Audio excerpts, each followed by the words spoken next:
మిత్రులారా, మీ ఉత్సాహాన్ని ఒక 10 నిమిషాలు ఓపిక పడితే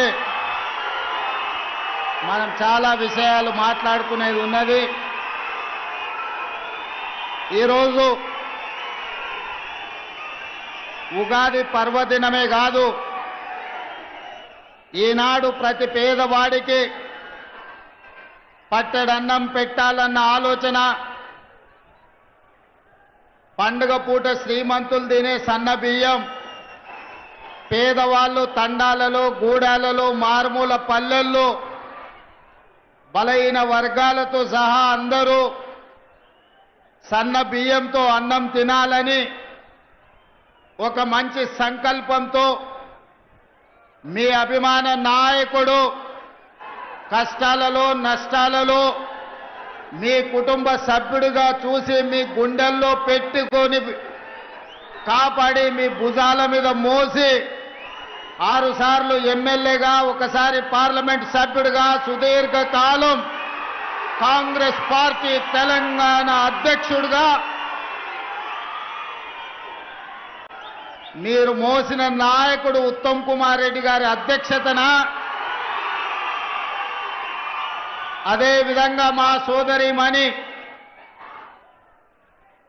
మీ ఊరి కోడలు, మా ఊరి ఆడబిడ్డ ఉత్తమ్ పద్మావతి రెడ్డి గారు కోదాడ శాసనసభ్యురాలు,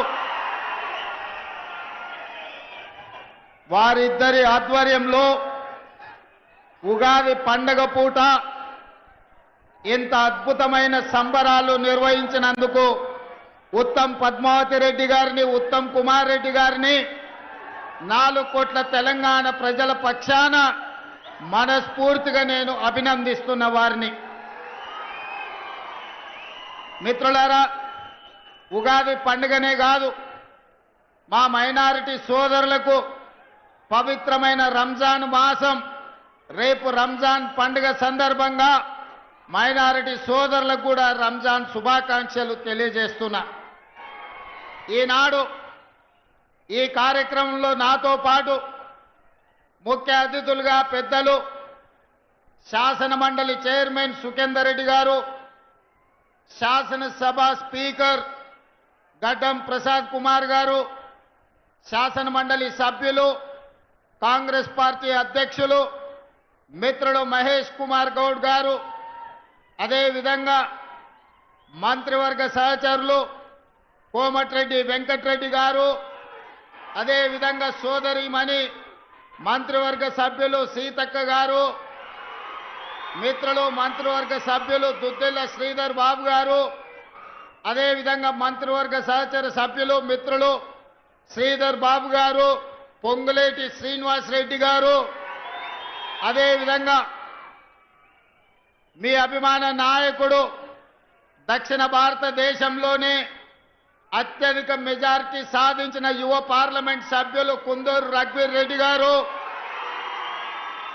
అదేవిధంగా భువనగిరి పార్లమెంట్ సభ్యులు చామల కిరణ్ రెడ్డి గారు, దేవరకొండ శాసన సభ్యులు బాలు నాయక్ గారు, అదేవిధంగా మందుల సామ్యుల్ గారు, వేముల వీరేశం గారు, మిర్యాలగూడ శాసనసభ్యులు లక్ష్మారెడ్డి గారు, అదేవిధంగా భువనగిరి శాసన సభ్యులు అనిల్ రెడ్డి గారు, అదేవిధంగా ఆలేరు శాసనసభ్యులు బీర్ల ఐలయ్య గారు, నల్గొండ జిల్లా నుంచి ప్రాతినిధ్యం వహిస్తున్న ప్రతి శాసన సభ్యుడు, నూతనంగా ఈ రోజే నాకు తెలిసి శాసన మండలి సభ్యులుగా బాధ్యత స్వీకరించిన శంకర్ నాయక్ గారు, అదేవిధంగా అద్దంకి దయాకర్ గారు, వారికి ఈరోజు ఉగాది పండుగ సందర్భంగా శాసన మండలి సభ్యులుగా మొట్టమొదటిసారి ఈరోజు వారు బాధ్యత చేపడుతున్నారు.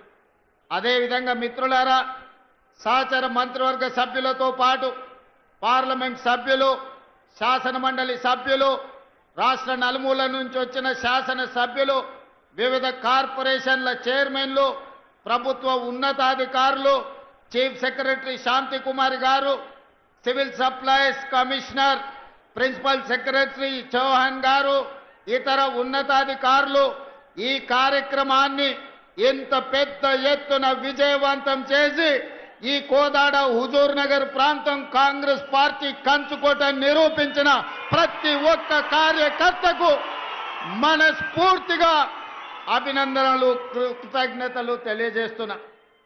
మిత్రులారా, కృష్ణపట్టి ప్రాంతం దళాలకు ప్రతిష్ట. ఈ ప్రాంతం పోరాటానికి మారు పేరు. ఈనాడు నల్లగొండ గడ్డ మీద నిలబడి మనం మాట్లాడుకుంటున్నామంటే తరతరాలుగా ఈ తెలంగాణ ప్రాంతానికి ఈ ప్రాంత ప్రజలకు ఒక గొప్ప చరిత్ర ఉంది. అది ఆదిలాబాదు అడవుల నుంచి మొదలు పెడితే ఆనాడు దండకారణ్యంలో ఇంద్రవెల్లి కొండల్లో వెలిసిన కొమరం భీముడు జల్ జమీన్ జంగల్ అని చెప్పి ఆనాడు భూ పోరాటాలు చేసి నిజాంలకు రజాకర్లకు వ్యతిరేకంగా ఆనాడు వీర మరణం పొందిన ఇంద్రవెల్లి కొండల్లో ఉదయించిన సూర్యుడు కొమరం భీముడైతే, అదే విధంగా ఈనాడు మీకు తెలుసు భూమి కోసం, భుక్తి కోసం, విముక్తి కోసం ఈ నల్లగొండ బిడ్డలు సాయుధ రైతాంగ పోరాటాన్ని నిర్మించిన చాకలి ఐలమ్మ, దొడ్డి కొమరయ్య, భీమిరెడ్డి నరసింహారెడ్డి, ఆరుట్ల కమలాదేవి, మల్లు స్వరాజ్యం, ధర్మ భిక్షం ఈ గడ్డ మీద నుంచి సాయుధ రైతాంగ పోరాటాన్ని నిర్మించి భూమి కోసం, భుక్తి కోసం, విముక్తి కోసం పోరాటాలను నిర్మించిన వీరుల గడ్డ ఈ నల్లగొండ గడ్డ అని నేను చెప్పదలుచుకున్నా. అదేవిధంగా మిత్రులారా, ఆనాడు రాజులకు రాజ్యాలకు వ్యతిరేకంగా కొమరం భీముడు, రామ్జీ గోండు, చాకలి ఐలమ్మ, ఆరుట్ల కమలాదేవి, ఆనాడు దొడ్డి కొమరయ్యలు, సర్దారు సర్వాయి పాపన్న గౌడ్లు ఈ ప్రాంతంలో నిర్మాణం చేసిన పోరాటాలు మనకు స్ఫూర్తి. రావి నారాయణ రెడ్డి లాంటి వాళ్ళు ఆనాడు పండిత్ జవహర్లాల్ నెహ్రూ కంటే మొట్టమొదటి పార్లమెంటులో అత్యధిక మెజారిటీతో గెలిపించిన గడ్డ ఈ నల్లగొండ గడ్డ. దేశంలోనే ఆనాడు పార్లమెంటుకు రావి నారాయణ రెడ్డిని అత్యధిక మెజారిటీతోని పంపించిన పౌరుషాల గడ్డ ఈ నల్లగొండ గడ్డ. అట్లాంటి నల్లగొండ గడ్డ మీద నుంచి దక్షిణ భారతదేశంలోనే ఈసారి పార్లమెంట్లో అత్యధిక మెజారిటీనిచ్చి మీ అభిమాని, మీ పార్లమెంటు సభ్యుని ఈరోజు నల్లగొండ బిడ్డ పోరాటాలకు ప్రతీకగా మీరు ఫలితాలను ఇచ్చారు. పెద్దలు ఉత్తమ్ కుమార్ రెడ్డి గారు ఎన్నికల కంటే ముందు మాట చెప్పింది నాకు, వచ్చేసారి కోదాడలో 1,00,000, హుజూర్ నగర్లో 1,00,000 పార్లమెంట్లో మెజారిటీ తెస్తా అంటే ఆనాడు నాకు నమ్మకం కుదరలే. ఈనాడు మిమ్మల్ని చూసిన తర్వాత ఎందుకు 1,00,000 వచ్చిందో మీరు కంకణ బద్దులై కార్యరంగంలో దిగి కాంగ్రెస్ పార్టీకి అటు కోదాడలో 1,00,000, ఇటు హుజూర్ నగర్లో ఇంకొక 1,00,000 మెజారిటీనిచ్చి 5,60,000 మెజారిటీ ఈ నల్లగొండ గడ్డ మీద నుంచి మీరు ఇచ్చిండ్రు. మీ ఉత్సాహం చూసిన తర్వాత మీ అభిమానం ఉప్పొంగుతుంటే ఇందులో నాకు చాలా ఆనందం కలిగింది. ఎందుకంటే ఈ నల్లగొండ ప్రాంతం చైతన్యానికి మారు పేరు, ఈ నల్లగొండ ప్రాంతం పోరాటాలకు మారు పేరు. అందుకే ఈ గడ్డ మీద నుంచి వచ్చే నాయకత్వం, ఈ గడ్డ మీద నుంచి వచ్చే తీర్పు ప్రజా తీర్పుగా ప్రజలు గమనిస్తుంటారు. అదేవిధంగా ఆనాడు భూమి కోసం, భుక్తి కోసం, విముక్తి కోసం పోరాటాలు జరిగిన తర్వాత శ్రీమతి ఇందిరాగాంధీ గారు గుర్తించారు ఈ దేశ ప్రజలు, ఈ పేదవాళ్ళు ఏం కోరుకుంటున్నారో. ముఖ్యంగా దళితులు, గిరిజనులు, ఆదివాసీలు, బలైన వర్గాలు, మైనారిటీలు ఏమి ఆశిస్తున్నారో, ఏం కోరుకుంటున్నారో ఆలోచన చేసి ఆనాడు శ్రీమతి ఇందిరాగాంధీ గారు ఇచ్చిన నినాదం రోటీ కప్డా ఔర్ మకాన్. రోటీ కప్డా ఔర్ మకాన్ నేపథ్యంలో పేదవాడికి కడుపు నిండా అన్నం పెట్టాలి, ఉండడానికి ఇల్లు ఇవ్వాలి, అదే విధంగా పేదవాడిని ఆదుకోవాలనే నినాదంతో ఇందిరాగాంధీ గారు ఈ తెలంగాణ ప్రాంతంలో 25 లక్షల ఎకరాల భూములను పేదవాళ్లకు పంచిపెట్టింది. అగ్రికల్చర్ సీలింగ్ యాక్ట్ తీసుకొచ్చి దొరల దగ్గర ఉన్న వేలాది ఎకరాల భూములను ప్రభుత్వం తీసుకొని దళితులకు, గిరిజనులకు, ఆదివాసీలకు, బలైన వర్గాలకు అసైన్మెంట్ పట్టాల పేరు మీద 25 లక్షల ఎకరాల భూములను ఇందిరమ్మ పంచిపెట్టింది. అందుకే ఇయాలటి కూడా ఇళ్లల్లో దేవుడి ఫోటో పక్కన ఇందిరమ్మ ఫోటో పెట్టుకునే సంస్కృతి మా తండాలలో మా లంబాడ సోదరుల ఇళ్లలో మనం చూడగలం. అదేవిధంగా ఆనాడు రోటీ కప్డవర్ మకాన్ తర్వాత పేదలలో చైతన్యం వచ్చింది. పేదలు పంట పండించాలి, తెల్ల బువ్వ తినాలి అని ఆలోచన చేసింది. అందుకే ఎన్నడో దసరా నాడో, దీపావళి నాడో, ఉగాది పండుగ నాడో తెల్ల బువ్వ తినుడు కాదు, పేదవాళ్లకు తెల్ల బియ్యం పెట్టాలి, తెల్లన్నం ఇవ్వాలి అని ఆనాడు 82, 83లో కాంగ్రెస్ పార్టీ ముఖ్యమంత్రి కోట్ల విజయ్ భాస్కర్ రెడ్డి గారు మొట్టమొదట ₹1.90కే బియ్యము ఇయ్యాలి పేదలకు. పండుగ రోజే కాదు, ప్రతిరోజు వాళ్ళ ఇళ్లలో పండుగ చేసుకోవాలి, తెల్ల బువ్వ పెట్టాలి అని మొట్టమొదట విజయ్ భాస్కర్ రెడ్డి గారు ఆలోచన చేసి పథకాన్ని తెచ్చింది. కానీ పథకం అమలయ్యే లోపల ఎన్నికలు వచ్చినాయి. ఎన్నికల్లో అన్న ఎన్టీఆర్ అధికారాన్ని చేపట్టింది. అన్న ఎన్టీఆర్ అధికారాన్ని చేపట్టిన తర్వాత పేదవాళ్ళ ఆకలి తెలిసినోడుగా ఖచ్చితంగా ఈ పథకాన్ని కాంగ్రెస్ ప్రారంభించింది కాబట్టి నిలిపేయాలన్న ఆలోచన చేయలే. ఆనాడు పెద్దలు జానారెడ్డి గారి సలహా మేరకు, సూచన మేరకు కేవీ సత్యనారాయణరావు గారు లాంటి వాళ్ళు ఈ పథకాన్ని కొనసాగించాలి అని ₹2కే కిలో బియ్యం పథకాన్ని ఆనాడు అన్న ఎన్టీఆర్ తీసుకొచ్చి పేదలకు తెల్ల బియ్యం, తెల్లన్నం తినే అవకాశం 83లో కల్పించిండ్రు.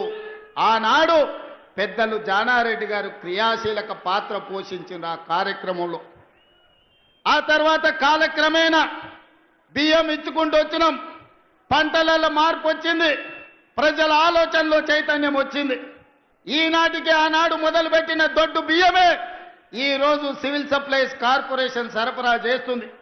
ఈ సందర్భంగా వేదిక మీద ఉన్న పెద్దలకు, ఇక్కడికి వచ్చిన యువకులకు గుర్తు చేయాలి, పేదవాళ్ళ ఆకలి తీర్చడానికి ఆనాడు పబ్లిక్ డిస్ట్రిబ్యూషన్ స్కీమ్, ఈరోజు మనం ఏదైతే రేషన్ షాపులు అంటున్నామో 1957లో పండిత్ జవహర్లాల్ నెహ్రూ గారు మొట్టమొదట ఈ ప్రాంతంలో ప్రధానమంత్రిగా ఉన్నప్పుడు పేదలకు ఆహార భద్రత కల్పించాలని 70 ఏళ్ల క్రితమే పీడీఎస్ విధానాన్ని కాంగ్రెస్ పార్టీ తీసుకొచ్చింది.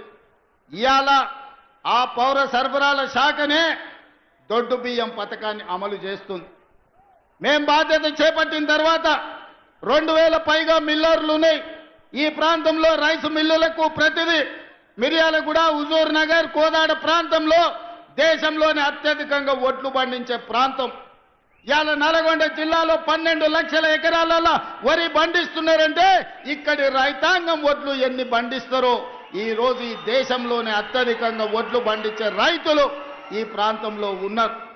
ప్రభుత్వం ఏర్పడ్డ తర్వాత పెద్దలు ఉత్తమ్ కుమార్ రెడ్డి గారితో మాట్లాడినా. మేము సివిల్ సప్లైస్ కార్పొరేషన్ సమీక్ష చేసినాం. మిల్లర్ల దగ్గర ఆనాటి ప్రభుత్వం 21,000 కోట్ల రూపాయల వడ్లను మిల్లర్ల దగ్గర తాకట్టు పెట్టింది. మిల్లర్లను పిలిచి సమావేశం పెట్టి ప్రభుత్వం 21,000 కోట్ల రూపాయల వడ్లు మీ దగ్గర దాచిపెడితే ఎక్కడునే లెక్క చెప్పుండ్రి, లెక్క చెప్పకపోతే పైసలు కట్టుండ్రి అంటే పైసలు కట్టేటోడు లేడు, వడ్లు ఇచ్చేటోడు లేడు. అదేవిధంగా ఈరోజు రేషన్ షాపుల్లో దొడ్డు బియ్యం పోతే ఉచితంగా ప్రతి మనిషికి రాష్ట్రంలో 3 కోట్ల మందికి ప్రభుత్వం ఉచిత బియ్యం ఇస్తే ఆ బియ్యం 10 రూపాయలకు మళ్ళా మిల్లర్లే కొంటుండ్రు. ఆ మిల్లర్లు మళ్ళా ప్రభుత్వానికి 30 రూపాయలకు సరఫరా చేస్తున్నారు. ఈ సైక్లింగ్ మొత్తం అన్ని చూసినాం, ఆలోచన చేసినాం. ఇవాళ ముఖ్యమంత్రిగా ఎన్నో రకాల ప్రయత్నం చేసినాం. 7,000 కోట్ల రూపాయల వడ్లను అమ్మాలని టెండర్లు పెట్టినాం. ఇవాళకి 3,000 కోట్లకు సంబంధించిన వడ్లే వచ్చినాయి కానీ మిగతా మిల్లర్లు సహకరిస్తలేరు. దీనికి ప్రధానమైన కారణం దొడ్డు బియ్యం ఇవ్వడంతో పేదవాళ్ళు దొడ్డు బియ్యం ఈరోజు వండుకుంటలేరు, తింటలేరు.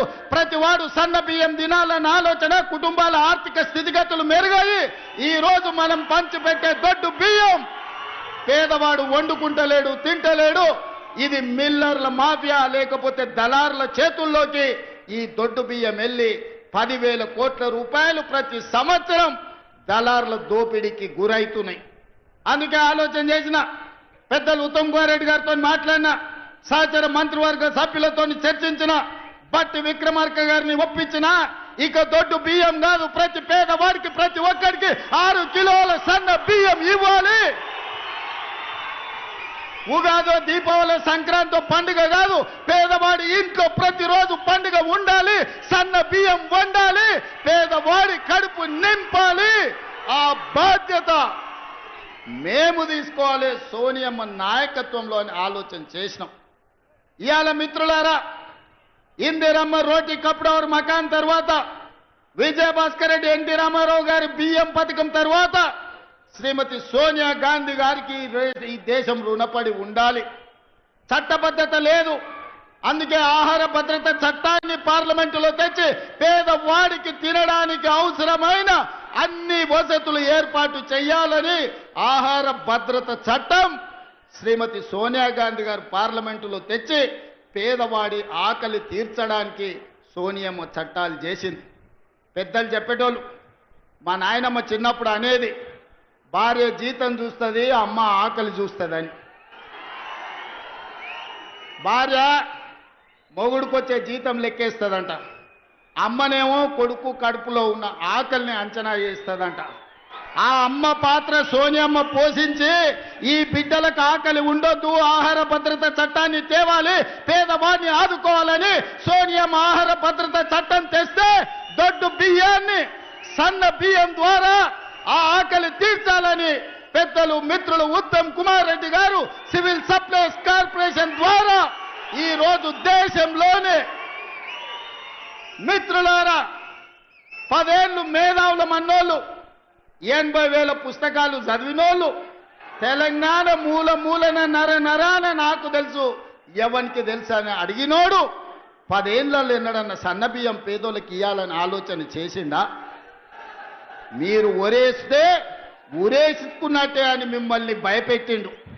ఆయన ఫామ్ హౌస్లో 1000 ఎకరాల వరి పండించి, మిత్రులారా ఇది బాగా తెలంగాణ రైతాంగం వినాలి, ఆనాటి మాజీ ముఖ్యమంత్రి గారు ప్రజలకు విజ్ఞప్తి చేసిండు, మీరు వరి వేయొద్దు, మేము ఒట్లు కొనం, ఒకవేళ ఊరేసుకుంటే మీరు ఊరేసుకున్నట్టే అని.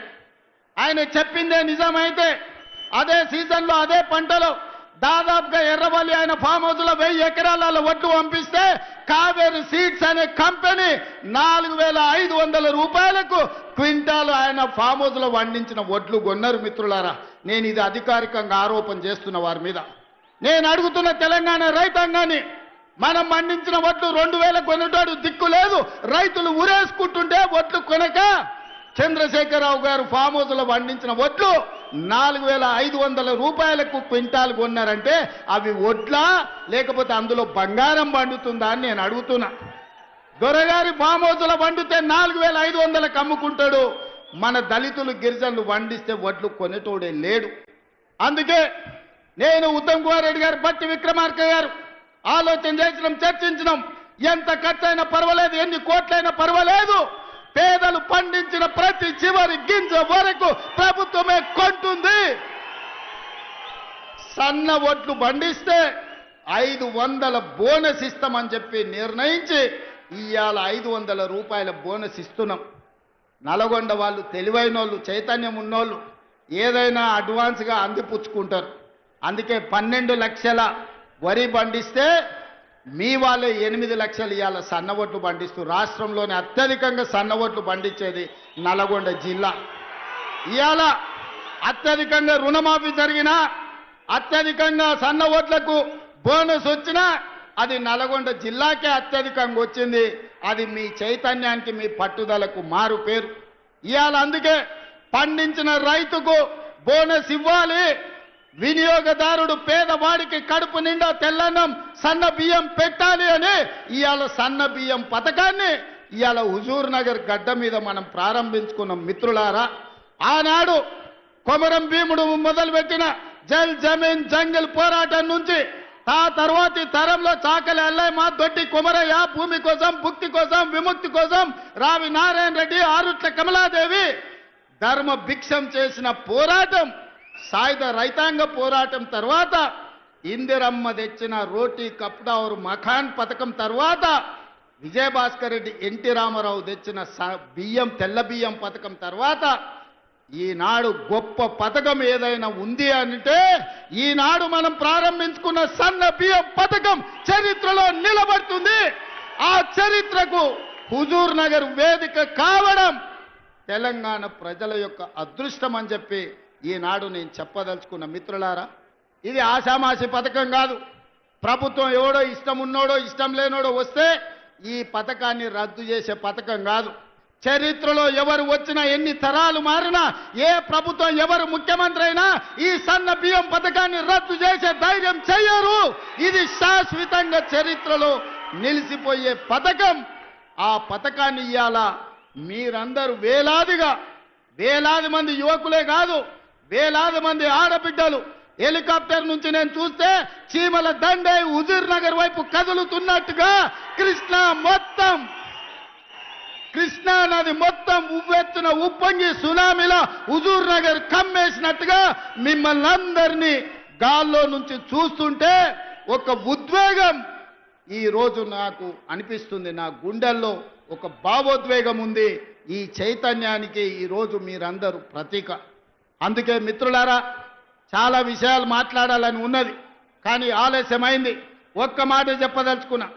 ఈ నల్లగొండ కోసం ఆనాడు పండిత్ జవహర్లాల్ నెహ్రూ గారు మొదలుపెట్టిన నాగార్జున సాగర్ కావచ్చు, ఈ కృష్ణా పరివాహక ప్రాంతంలో మొదలుపెట్టిన శ్రీశైలం ప్రాజెక్టు కావచ్చు, కల్వకుర్తి, భీమా, నెట్టంపాడు, కోయిలసాగరు, ఆర్టీఎస్, ఈ ప్రాజెక్టులనే కాకుండా ఎస్ఎల్బిసి టన్నెల్, ఎలిమిలేటి మాధవరెడ్డి ఎత్తిపోతల పథకాలు, ఇవన్నీ ప్రాంత రైతాంగాన్ని ఆదుకోవడానికి మొదలుపెట్టినాం. తెలంగాణ వచ్చినప్పటి నుంచి 10 ఏళ్లు ముఖ్యమంత్రిగా ఉన్న చంద్రశేఖరరావు గారు ఎస్ఎల్బిసి టన్నెల్ను 10 కిలోమీటర్లు పార్తా సంవత్సరానికి 1 కిలోమీటర్ పూర్తి చేసిన ఎస్ఎల్బిసి టన్నెల్ పూర్తయి 3,60,000 ఎకరాలు నల్గొండ జిల్లాకు నీళ్లు వస్తుండే మీ మీద కక్ష గట్టి, మీ మీద పగబట్టి ఎస్ఎల్బిసి టన్నెల్ను పడావు పెట్టే మళ్ళీ ఈ రోజు మనం వచ్చినాక ప్రారంభించుకున్నాం. ఆనాడే ఎస్ఎల్బిసి టన్నెల్ ఆషమాషిగా రాలే. కోమటిరెడ్డి వెంకటరెడ్డి గారు, జానారెడ్డి గారు, రాజశేఖర రెడ్డి గారితో కొట్లాడి మాకు నీళ్లు కావాలి, కృష్ణానది జలాలు మాకు రావాలి అని చెప్పి ఎస్ఎల్బిసి టన్నెల్ను ఆనాడు 2005-6లో ప్రారంభించుకున్నారు. మరి 44 కిలోమీటర్లలో 34 కిలోమీటర్లు పూర్తయిన ఎస్ఎల్బిసి టన్నెల్ 10 ఏళ్లలో చంద్రశేఖరరావు సంవత్సరానికి 1 కిలోమీటర్ పూర్తి చేసిన ఎస్ఎల్బిసి పూర్తి అవుతుండే. కానీ చెయ్యలే.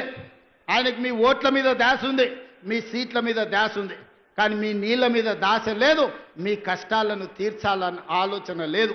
అందుకే ఇవాళ పౌర సరఫరాల శాఖ అయినా, ఇవాళ సాగునీటి పారుదల శాఖ అయినా మీ హుజూర్ నగర్లో ఉంది. పోయిన సంవత్సరం 24,000 కోట్లు ఈ శాఖకు నిధులు ఇచ్చి ఉత్తమ్ కుమార్ రెడ్డి గారి నాయకత్వాన తెలంగాణలో పడవబడ్డ ప్రాజెక్టులను పూర్తి చేయాలి. కాళేశ్వరం కుప్పగూలిన ఆయన కాళేశ్వరం అంటాడు, మా ఎంకన్ననేమో అది కూలేశ్వరం అంటాడు. 3 ఏళ్లలో 1,00,000 కోట్లు మింగిండు, కట్టిండు, కూలింది. నేనేం చెప్పిన అంటే పని మంత్రుడు పందేస్తేనంట కుక్కతో దానికి కూలిపోయిందంట. ఎక్కడైనా ఎవడైనా 1,00,000 కోట్లు పెట్టి కట్టిన ప్రాజెక్టు 3 ఏళ్లలోనే కూలిపోయేది. ఈ దేశంలోనే కాదు, ఈ ప్రపంచంలో ఎప్పుడైనా జరిగిందా? కాళేశ్వరం అయిన ప్రపంచంలో 8వ వింత అన్నాడు. నాయన అది 8వ వింత కాదు, ప్రపంచంలో ఏకైక వింత. 1,00,000 కోట్లు పెట్టిన కాళేశ్వరం 3 ఏళ్ల కుప్ప కూలిందంటే మిమ్మల్ని ఊరేసిన పాపం పోదు మీది. 1,00,000 కోట్లు ప్రజల సొమ్ము దిగమింగి కాళేశ్వరం కట్టి కూలగొడితే కూడా మొన్నటి వానకాలంలో రైతులు కష్టపడి శ్రీరామ్ సాగర్, శ్రీపాద ఎల్లంపల్లి ప్రాజెక్టుల కింద, శ్రీశైలం, నాగార్జున సాగర్, భీమా, కోయిల్ సాగర్, నెట్టంపాడు లాంటి ప్రాజెక్టుల కింద 1,56,00,000 మెట్రిక్ టన్నుల వడ్లు ఉత్పత్తి చేసి దేశంలోనే అత్యధికంగా వడ్లను పండించిన రాష్ట్రంగా తెలంగాణ చరిత్రలో ఉంది. ఈసారి యాసంగిలో కూడా అత్యధికంగా వడ్లు వండే పరిస్థితి ఉన్నది. ఇవాళ మిత్రులారా, అందుకే మీ శ్రమ ఎక్కడికి పోదు. నేను ఇవాళ ఉదయం పంచాంగం సందర్భంగా చెప్పిన మా ఆలోచనలో లోపం లేదు.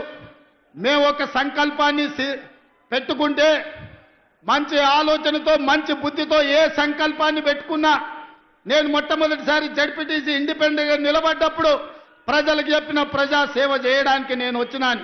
నా సంకల్పం మంచిది కాబట్టి ప్రజలు నన్ను ఆశీర్వదించారు. 9 నెలలకే ఎమ్మెల్సీ ఇండిపెండెంట్గా నిలబడ్డా. మా జిల్లా ప్రజలకు చెప్పిన ఏదో ఒక రోజు జిల్లాకు మంచి పేరు తెస్తా నన్ను ఆశీర్వదించండి అంటే 2007లో ఎమ్మెల్సీగా ప్రజలు ఆశీర్వదించారు. 2009లో ఎమ్మెల్యేగా, 2014లో ఎమ్మెల్యేగా, 2018లో చంద్రశేఖరరావు కక్ష గట్టి ఇల్లు తలుపులు బద్దలు కొట్టి పోలీసుల్లో నిర్బంధిస్తే పోలీసులను పెట్టి గెలిస్తే 3 నెలలు తిరిగే లోపలనే ప్రపంచంలోనే పెద్ద పార్లమెంట్ అయిన మల్కాజ్గిరిలో ఆశీర్వదించి ఎంపీగా ఢిల్లీకి పంపిస్తే సోనియమ్మ ఆశీర్వదించి పిసిసి అధ్యక్షుడిగా తెలంగాణ రాష్ట్రానికి పంపించింది. ఆ పిసిసి అధ్యక్ష పదవి మీ ఆశీర్వాదం ఇవాళ తెలంగాణకు ముఖ్యమంత్రిని చేసి నిలబెట్టింది. 2006లో జడ్పీటీసీగా మొదలుపెట్టిన నేను 2023 లోపల తెలంగాణ రాష్ట్రానికి ముఖ్యమంత్రి అయినంటే మా సంకల్ప బలం గొప్పది. పేదవాళ్లకు సేవ చేయాలి, పేదవాళ్ల గుండెల్లో శాశ్వతంగా గుర్తింపు ఉండాలి అని సంకల్పించడం కాబట్టే ఇవాళ మీ ముందు నిలబడి మాట్లాడగలుగుతున్నా. ఉద్దండులైన నాయకులు వేదిక మీద ఉన్నా ఈరోజు దేవుడు కరుణించిండు, మీరు ఆశీర్వదించిండ్రు తెలంగాణ రాష్ట్రానికి ముఖ్యమంత్రి అయిన. ఇవాళ ప్రవేశపెట్టే పథకాలకు కూడా కొంతమంది పిల్లి శకునాలు పలుకుతున్నారు. గోడ మీద ఉండే బల్లి శకునం పలికేదంట, కుర్చీలో పడి సచ్చిందంట. ఇవాళ టీఆర్ఎస్ వాళ్ళ పరిస్థితి గట్లుంది, శకునం పలికే బల్లి కుర్చీలో పడి సచ్చిందని. ఇవాళ వాళ్ళు శాపనార్థాలు పెడుతున్నారు ఎట్లిస్తారని. మాకు సంకల్ప బలం ఉన్నది, ఈ పథకాలను అమలు చేస్తాం. నేను ఈరోజు చెప్తున్నా 3,10,00,000 మందికి ప్రతి వాడికి 6 కిలోలు సన్న బియ్యం ఇస్తాము. ఎన్ని వేల కోట్ల ఖర్చు అయినా పెడతాము. రైతు రుణమాఫీ చేస్తామన్నాము. 25,35,964 మందికి 20,617 కోట్ల రూపాయలు రైతు రుణమాఫీ మొదటి 10 నెలల్లోనే మేం చేసినాం. 10 ఏళ్లలో చంద్రశేఖరరావు పండ్లికిలుచుకుంటా 16,000 కోట్లు చేసాడు. నాకు నీకు పోలికేంది? నందికి పందికున్నంత తేడా ఉంది. నాతో పోల్చుకునేది ఏంది? నువ్వు ఎగగొట్టిన రైతు బంధు పథకం 7,625 కోట్లు ప్రభుత్వం ఏర్పాటు చేసిన మొదటి 3 నెలల్లోనే ఆయన రైతులకు పంగనామం పెడితే 7,625 కోట్ల రూపాయలు రైతు బంధు పథకాన్ని మొదటి భాగాన్ని రైతుల ఖాతాలో వేసినాం. ఇవాళ రైతు భరోసా 10,000 నుంచి 12,000కు పెంచి ఇవాళకి 5,000 కోట్ల రూపాయలు రైతుల ఖాతాలో వేసినాం.